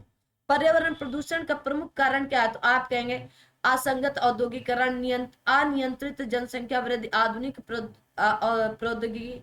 तो ये सभी हैं। ठीक है, कहा गया ऐसा पदार्थ या निर्मित जो अपने रासायनिक या भौतिक रासायनिक गुणों का कहा गया आपका हटाने के कारण मानवों अन्य जीवित प्राणियों, पादपों, सूक्ष्म जीव, संपत्ति या पर्यावरण की अपहानि कारित कर सकती कहलाता है। तो आप कहेंगे परिसंकट में पदार्थ कहलाता है। ठीक है, कहा गया पर्यावरण पर्यावरण प्रदूषक परिभाषित है तो धारा नंबर 2 के खा के अंतर्गत पर्यावरण प्रदूषण। आगे आते हैं, अब बता दिया है, अब हर एक चीज बार बार नहीं, तुरंत अभी पढ़ाया ऊपर ना, तुरंत तुरंत तो नहीं सब कुछ रिपीट कर सकते हैं। ठीक है, आ जाओ भाई। कहा गया पर्यावरण संरक्षण अधिनियम 1986 की उद्देशिका के अनुसार इसका तात्पर्य अंतरराष्ट्रीय प्रतिबद्धता को पूरा करना तथा पर्यावरण संरक्षण या संरक्षण पर सामान्य विधान तैयार करना। कहा गया मानवों, जीवों, वनस्पतियों और संपत्तियों को परिसंकट से बचाना, पर्यावरण का संरक्षण करना और उसमें सुधार करना, उपयुक्त सभी शामिल हैं। तो option number D is right answer. ठीक है, आगे आते हैं, तो वही चीजें यहाँ पर लिखे। किसी पदार्थ का विनिर्माण, प्रसंस्करण, का गया अभिक्रिया या अभिक्रियान्वयन, पैकेज, भंडारण, परिवहन, उपयोग, संग्रहण, विनाश, कागज संपरिवर्तन, विक्रय के लिए आपके प्राय स्थापना, आपके अंतरण या वैसी ही सक्रिया है। तो क्या बोलोगे? तो आप कहेंगे हथालना। क्या? हथालना। ठीक है, याद रखोगे। आगे पर्यावरण संरक्षण अधिनियम 1986 से क्या होता है? लागू होता है। ठीक है, प्राप्त हुई थी। तो आगे आते हैं, तो 23 मई 1986 को प्राप्त हुई थी, 19 नवंबर 1986 से प्रभावी हुआ था। ठीक है, याद रखना है आपको ये सारी चीजें आपको। ठीक है, आगे आते हैं। अब आगे आता है पर्यावरण संरक्षण अधिनियम 1986 संपूर्ण भारत पर फैला हुआ है, यह विस्तार है इसका। कहा गया भारतीय संविधान के किस अनुच्छेद में प्राकृतिक पर्यावरण की बात कही गई है, लेकिन ये बात मूल कर्तव्य के अंतर्गत विहित किया गया। तो अर्थात आप कहेंगे 51 के का के 6 में। ठीक है, अगर डीपीएसपी की बात करता है तो 48 का में। ठीक है, ये दोनों बातें हमने आपको वहीं पर निश्चित करा दी थी। आगे आते हैं।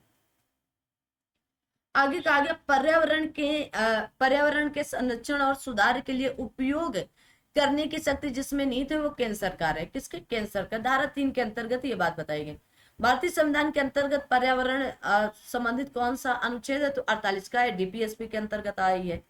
ठीक है, कहा गया पर्यावरण संरक्षण अधिनियम 1986 में कुल कितनी धाराएं? तो आप कहेंगे 4 अध्याय और 26 धाराएं हैं, है ना। पर्यावरण प्रदूषक किस रूप में हो सकता है? तो द्रव, ठोस, गैस, सब में हो सकता है। आप सभी लोग जानते हैं इस सारी बातों को। ये बात आपके धारा नंबर 2 खा में पर्यावरण संरक्षण अधिनियम पर्यावरण प्रदूषक की परिभाषा दी गई, ये बात याद रखना है। पर्यावरण संरक्षण अधिनियम 1986 के प्रावधान के तहत कहा गया पर्यावरण प्रयोगशाला केंद्र सरकार द्वारा स्थापित की जाती है। किसके द्वारा? केंद्र सरकार के द्वारा।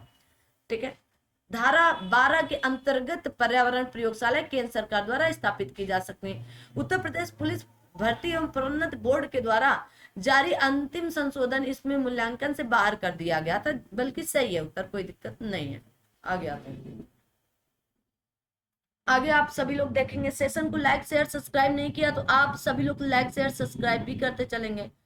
कहा गया जो कोई पर्यावरण संरक्षण अधिनियम के उपबंधों या इसके अधीन बनाए गए नियमों या निकाले गए आदेशों या दिए गए निर्देशों में से किसी का पालन करने में असफल रहेगा या उल्लंघन करेगा तो वह ऐसी प्रत्येक असफलता का उल्लंघन के संबंध में दंडनीय होगा। तो आप कहेंगे 5 वर्ष के कारावास या 1 लाख रुपए तक के जुर्माने या दोनों से। ठीक है, वही बात और खूब पढ़ाया मैंने पीछे अभी, है ना।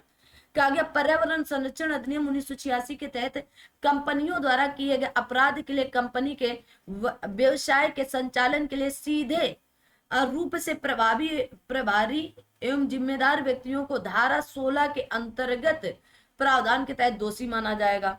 आगे देखो, पर्यावरण संरक्षण अधिनियम 1986 किस घोषणा के कहा गया आपके परिप्रेक्ष्य में पारित किया गया? तो स्टॉकहोम घोषणा के। किसके? स्टॉकहोम 1972 में स्टॉकहोम में आयोजित, स्टॉकहोम का स्वीडन में आयोजित संयुक्त राष्ट्र संघ के मानवीय पर्यावरण सम्मेलन में पर्यावरण संरक्षण हेतु अनेक विनिश्चय किए गए। भारत इस सम्मेलन में शामिल हुआ था तथा सम्मेलन में वे विनिश्चयों के प्रति अपनी प्रतिबद्धता को यथार्थ रूप से देने के लिए केंद्र सरकार द्वारा पर्यावरण संरक्षण अधिनियम 1986 पारित किया गया था। आगे आते हैं।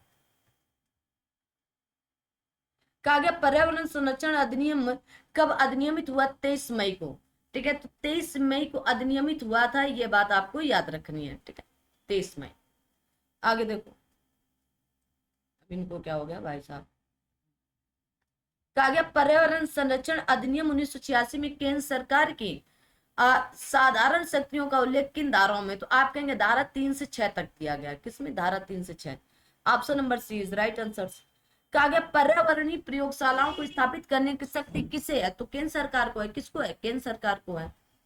आगे आते हैं, धारा 12 के अधीन अपराधों का संज्ञान किस अपराध किस धारा में, तो धारा 19 में है।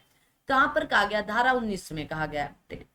कहा गया किसी व्यक्ति के पूर्ण दायित्व में न केवल प्रदूषण के पीड़ितों के क्षतिपूर्ति शामिल है, बल्कि पर्यावरणीय क्षति को पुनः ठीक करने की लागत भी शामिल है। इस सिद्धांत को कहा जाता है, तो पर्यावरण प्रदूषक के लिए कहा जाता है। किसके? प्रदूषक द्वारा भुगतान, या आपके कहा गया पोल्यूटर पेज सिद्धांत के अंतर्गत 2021 में पूछा भी गया है। आगे देखो, आगे देखेंगे, कहा गया पर्यावरण जल प्रदूषण निवारण तथा नियंत्रण अधिनियम 1974 कब अधिनियमित किया? 23 मार्च 1974 को अधिनियमित किया गया है। ठीक है, 23 मार्च 1974 को।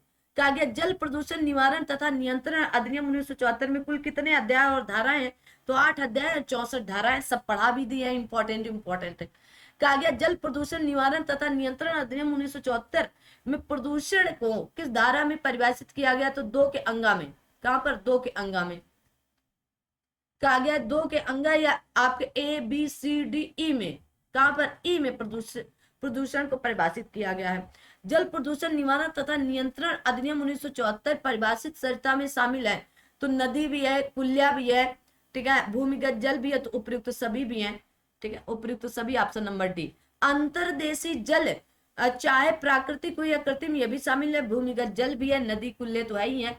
समुद्री या आपकी ज्वारी जल कहा गया यथा स्थिति उस विस्तार तक या उस बिंदु जो राज्य सरकार या राज्य पत्र में अधिसूचना द्वारा निर्मित विनिर्दिष्ट है। जल प्रदूषण नियंत्रण बोर्ड का गठन जल प्रदूषण की रोकथाम नियंत्रण अधिनियम 1974 की धारा 6 के अंतर्गत निहित है या निर्धारित है। आपके 2021 में पूछा गया है। देखो, आगे आते हैं, जल प्रदूषण की रोकथाम और नियंत्रण अधिनियम 1974 की धारा 4 के अंतर्गत राज्य बोर्ड का गठन का प्रावधान किया है। इसके अंतर्गत राज्य सरकार एक राज्य बोर्ड का गठन करेगी, जिसका नाम अधिसूचना के अनुसार होगा। धारा 3 केंद्रीय प्रदूषण बोर्ड के गठन से संबंधित। धारा 7 सदस्यों द्वारा स्थानों की रिक्ति से संबंधित, और धारा 6 सदस्यों के निहर्ताओं या योग्यता से संबंधित होगा। जल प्रदूषण निवारण तथा नियंत्रण अधिनियम 1974 की कौन सी धारा केंद्रीय बोर्ड से गठन करती, तो आप कहेंगे धारा 3 करती है। ठीक है। धारा 4 राज्य द्वारा राज्य बोर्डों के गठन से संबंधित। धारा 5 में सदस्यों की सेवाओं के निर्बंधन एवं शर्तों और धारा 8 में बोर्डों के अधिवेशन तथा धारा 9 में समितियों के गठन से। आगे केंद्रीय प्रदूषण नियंत्रण बोर्ड का गठन जल प्रदूषण की रोकथाम और आपके नियंत्रण अधिनियम 1974 की धारा 3 के अंतर्गत निर्धारित किया गया है। ठीक है, आगे आते हैं, धारा 4 के अंतर्गत राज्य प्रदूषण बोर्ड का गठन किया गया। आगे देखो, जल प्रदूषण निवारण तथा नियंत्रण अधिनियम 1974 के अनुसार बोर्ड का अधिवेशन कब होगा, तो आप कहेंगे प्रत्येक तिमाही में कम से कम एक बार। ठीक है, 1974 की धारा 8 के अनुसार बोर्ड का अधिवेशन प्रत्येक तिमाही में कम से कम एक बार होगा, परंतु यदि अध्यक्ष की राय में कोई अति आवश्यक प्रकृति का काम किया जाना है, तो बोर्ड का अधिवेशन इसके पूर्व भी बुलाया जा सकता है। संयुक्त प्रदूषण नियंत्रण बोर्ड का गठन जल प्रदूषण की रोकथाम और नियंत्रण अधिनियम 1974 की धारा 13 के तहत निर्धारित किया गया है। किसके? धारा 13 के तहत। आगे आते हैं,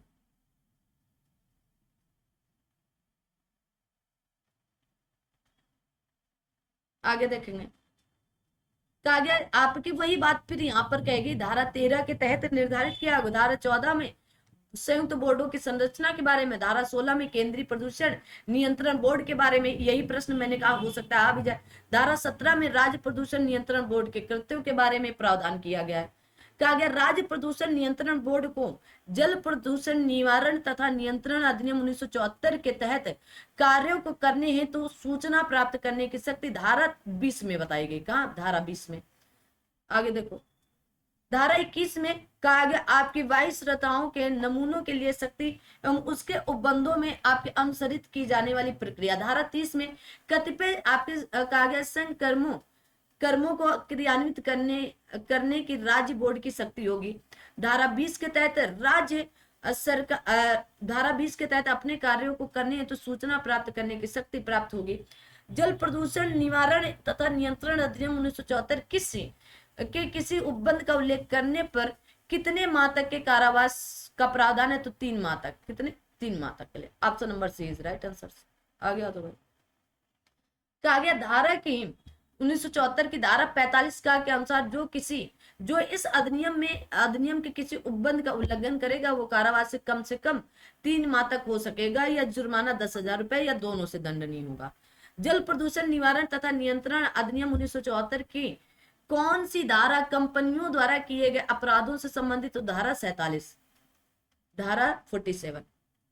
ठीक है, तो अपराधों से संबंधित है धारा 47 बताई गई। इसके अनुसार जहां इस अधिनियम के अधीन कोई अपराध किसी कंपनी द्वारा किया गया हो वहां प्रत्येक व्यक्ति जो इस अपराध के लिए किए जाने के समय उस कंपनी के कारोबार के संचालन के लिए उस कंपनी का आपके भारत साधक और उसके प्रति उत्तरदायी था, साथ ही वह कंपनी भी उस अपराध की दोष समझी जाएगी। आगे आते हैं कहा गया जल प्रदूषण निवारण नियंत्रण अधिनियम 1974 के अधीन दंडनीय किसी अपराध पर विचारण कौन करेगा? तो महानगर मजिस्ट्रेट या प्रथम वर्ग न्यायिक मजिस्ट्रेट। तो ए और बी दोनों सही हैं। कहा गया जल प्रदूषण निवारण तथा नियंत्रण अधिनियम 1974 की किस धारा में केंद्रीय सरकार के नियम बनाने की शक्ति? तो धारा 63 में है। अच्छा, राज्य सरकार की किस में थे? तो बताओगे कमेंट करके। ठीक है, और अगर धारा 64 पूछ लिया जाए तो राज्य सरकार के नियम बनाने की शक्ति का उल्लेख किया गया है। वन्य जीव संरक्षण अधिनियम 1972 लागू या प्रवृत्त है? तो आप कहेंगे संपूर्ण भारत में है। अब तो संपूर्ण भारत में। आगे 31 अक्टूबर 2019 से जम्मू कश्मीर में भी लागू हो गई थी। पहले जम्मू कश्मीर के सिवाय भारत में थी। कहा गया वन्य जीव संरक्षण अधिनियम की किस धारा में प्राणी या एनिमल शब्द को परिभाषित किया? तो धारा 2 के 1 में। कहां पर? धारा 2 के 1 में परिभाषित किया गया है। ठीक है, आ दो भाई।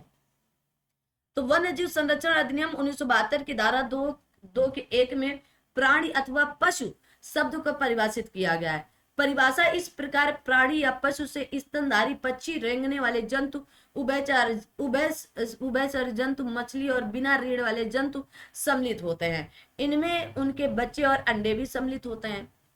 कहा गया प्राणी के अंतर्गत आते हैं तो सभी आते हैं। ठीक है, उपयुक्त सभी। ठीक, आगे आते हैं। अगला प्रश्न आपकी स्क्रीन पर कुछ इस तरह का है। ठीक है, तो आप सभी जानते हैं। कहा गया वन्य जीव संरक्षण अधिनियम की धारा 2 के अनुसार बंदी पशु का अर्थ अनुसूची 1, 2, 3 और 4 में भी निर्दिष्ट कोई भी पशु है जो पकड़ा गया, कैद किया या प्रजनित किया गया। तो आप कहेंगे तीनों सही हैं। पढ़ाया भी है, अभी जस्ट पढ़ाया, इसी वीडियो में पढ़ाया। कहा गया निवास स्थान के अंतर्गत आते हैं। तो आप कहेंगे भूमि, जल, वनस्पति स्थल जो किसी अन्य प्राणी का प्राकृतिक निवास है। ठीक है, आ जाओ भाई। पशुधन से अभिप्रेत है तो आप कहेंगे कृषि के उपयोग आने वाले पशुओं से, ये पशुधन है। तो कहा गया वन्य जीव संरक्षण अधिनियम 1972 की धारा 18 का में पशुधन को परिभाषित किया गया। पशुधन से तात्पर्य ऐसे पशुओं से है जो कृषि में काम आते हैं और इसके अंतर्गत भैंस, सांड, बैल, ऊंट, गाय, गधा, बकरी, भेड़, घोड़े, खच्चर, याक, सुअर, बतख, कहा गया कलहंस, मुर्गी और उनके बच्चे भी सम्मिलित है। वन्य जीव के अंतर्गत कौन कौन आते हैं भाई? तो आप कहोगे सब आते हैं क्या? तो ऐसे प्राणी जो केवल जंगलों में रहते हैं, ये बात गलत हो गई। बाकी सब आते, ए और बी दोनों सही है। ठीक है, केवल जंगल में रहने वाले कैसे है ना, तो केवल शब्द वैसे भी गलत हो जाता है। ठीक है, तो आप कहोगे ए और बी दोनों है। आगे आते हैं। कहा गया वन्य जीव संरक्षण अधिनियम की धारा 1972 की धारा 237 में वन्य जीव को परिभाषित किया गया। इसके अनुसार कोई पशु, जलीय जंतु अथवा भूमि वनस्पति प्राणी जो कि किसी प्राकृतिक वास का एक भाग है वन्यजीव कहलाते हैं। वन्यजीव कहा गया परिरक्षण निदेशक की नियुक्ति केंद्र सरकार के द्वारा की जाती है, धारा 3 में बताया गया है। कहा गया निम्नलिखित में से कौन धारा 4 के अधीन राज्य सरकार द्वारा नियुक्ति करेगा? तो वन्य कहा गया मुख्य वन्य प्राणी अभिरक्षक, वन्य प्राणी अभिरक्षक, अवैतनिक वन्य प्राणी संरक्षक, तो उपयुक्त सभी करेंगे। आगे आते हैं, ठीक है, बता दिया, पीछे भी बता रखा है। वन्य जीव संरक्षण अधिनियम 1972 की धारा 5A मैंने ये बताया भी है। राष्ट्रीय वन्य बोर्ड, राष्ट्रीय वन्य जीव बोर्ड का गठन मैंने कहा भी है, हो सकता है ये प्रश्न इस बार आपके एग्जाम में दिखता मिले। कहा गया राष्ट्रीय वन्य जीव बोर्ड में संसद के कितने सदस्य होते हैं? 3 सदस्य होते हैं। कितने? 3 सदस्य होते हैं।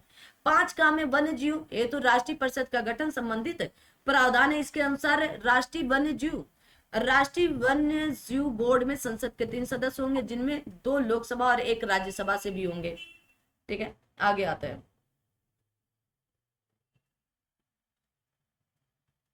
आगे देखोगे, आ जाओ भाई।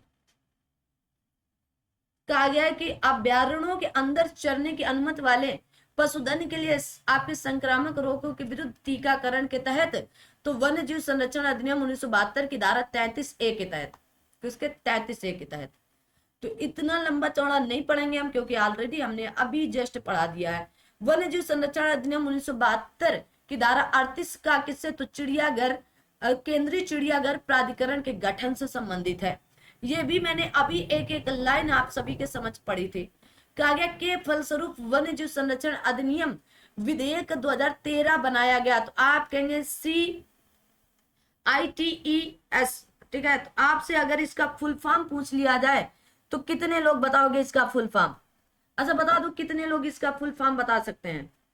बताएं जल्दी से। पढ़ाया इसलिए वन्य जीव जंतु और वनस्पतियों की लुप्त प्राय प्रजातियों के अंतरराष्ट्रीय व्यापार पर कन्वेंशन, ठीक है। क्या होगा? तो आपसे पूछ लिया जाए सी, तो convention on international trade in आपके कहा गया endangered species of wild fauna and flora, ठीक है। याद रखोगे क्या? याद रखोगे क्या? आगे बढ़ते हैं। तो ये क्या सिटीज की बात कर रहे हैं? किसकी? सिटीज की बात कर रहे हैं, ठीक है। तो फलस्वरूप वन्य जीव संरक्षण संशोधन अधिनियम 2013 बनाया गया। इस विधेयक में वन्य जीवों के विभिन्न प्रजातियों के संरक्षण, उनके आवास स्थलों के प्रबंधन और वन्य जीवों के अंगों के व्यापार के नियमन और नियंत्रण के लिए कानूनी ढांचे का प्रावधान करता है। कहा गया CITES लुप्त प्राय पौधों और जानवरों की रक्षा के लिए एक बहुपक्षीय संधि है, जो 1 जुलाई 1975 से लागू होती है। क्या होती है? 1 जुलाई 1975। इसकी स्थापना तो 1973 में होती है, लेकिन ये लागू कब से होती है? 1 जुलाई 1975 से, ठीक है। तो ये थी आपके पर्यावरण संरक्षण अधिनियम, वन्य जीव से संबंधित तो सारी चीजें। आगे आपका जो टॉपिक है वो मानवाधिकार संरक्षण, जनहित याचिका एवं महत्वपूर्ण न्यायिक निर्णय है, जो अगले आपके विषय में पढ़ाए जाएंगे, अगली क्लास में पढ़ाए जाएंगे, ठीक है। तो अब आप लोग बताना भाई कि क्लास कैसी है ना। पूरा प्रयास किया है मैंने कि एक ही क्लास में समाप्त कर दिया जाए ना। तो आप लोग भी इसके बारे में बताएं कि क्लास कैसी लगती है आपको, ये तो जरूर ही बताना है, क्योंकि आप सबके लिए पढ़ा रहे हैं। तो आप इतना तो कमेंट कर ही सकते हो ना, ठीक है। अगर इतना नहीं कर सकते हो तो फिर क्या करना चाहते हो, ठीक है। तो आज की इस क्लास में हमने सारी चीजें देख ली, पर्यावरण से संबंधित जितने भी प्रश्न थे वो भी हमने देख लिए हैं आप सभी के बीच में। तो अब शुरू क्या करेंगे हम लोग? आगे मानवाधिकार शुरू करेंगे।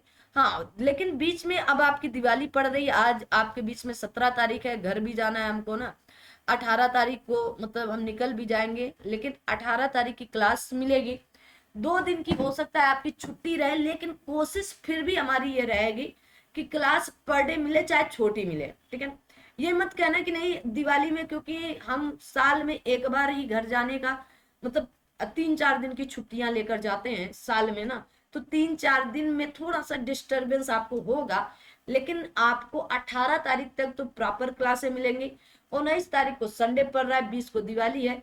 फिर भी हम प्रयास करेंगे कि एक दिन केवल छुट्टी दे दिवाली के दिन, हो सकता है वो भी ना दे।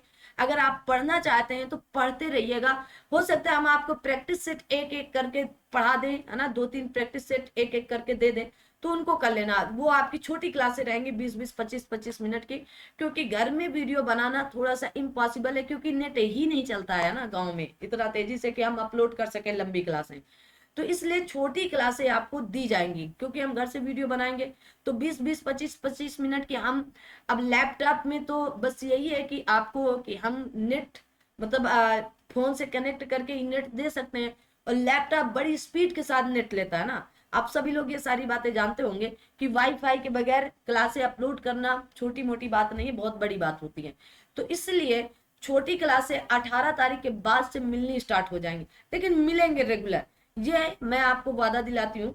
और फिर हम 23 तारीख को वापसी करेंगे, तो उसके बाद से आप मतलब क्लास हर रोज मिलेगी, ये टेंशन ना लेना, क्लास नहीं दीजिए, क्लास हर रोज मिलेगी लेकिन छोटी मिलेगी। आपको हम प्रैक्टिस सेट करा दे, अभी हम मानवाधिकार दिवस मतलब मानवाधिकार के बारे में सब कुछ पढ़ा लिखा देंगे, है ना। अभी तो हम 18 को जाएंगे तो 18 वाली क्लास आपको हम दे कर जाएंगे ना, ठीक है। तो उसको रिकॉर्ड करके यहाँ से लगा करके ही जाएंगे, क्योंकि 18 को सुबह हम रिकॉर्ड कर लेंगे जैसे तैसे करके, और 18 को घर जाएंगे, फिर 19 को संडे, फिर भी क्लासें मिलती रहेंगी, इसका टेंशन नहीं लेना। चाहे वो एक एक प्रैक्टिस सेट ही क्यों ना दिया जाए, प्रैक्टिस सेट भी हम स्टार्ट कर देंगे इसी बहाने ना। तो ध्यान रखना अपना, और क्लासों को लेते रहना, और धीरे धीरे आप सभी लोग इसी तरह आगे बढ़ते चलें। मिलेंगे हम कल, तब तक आप सभी लोग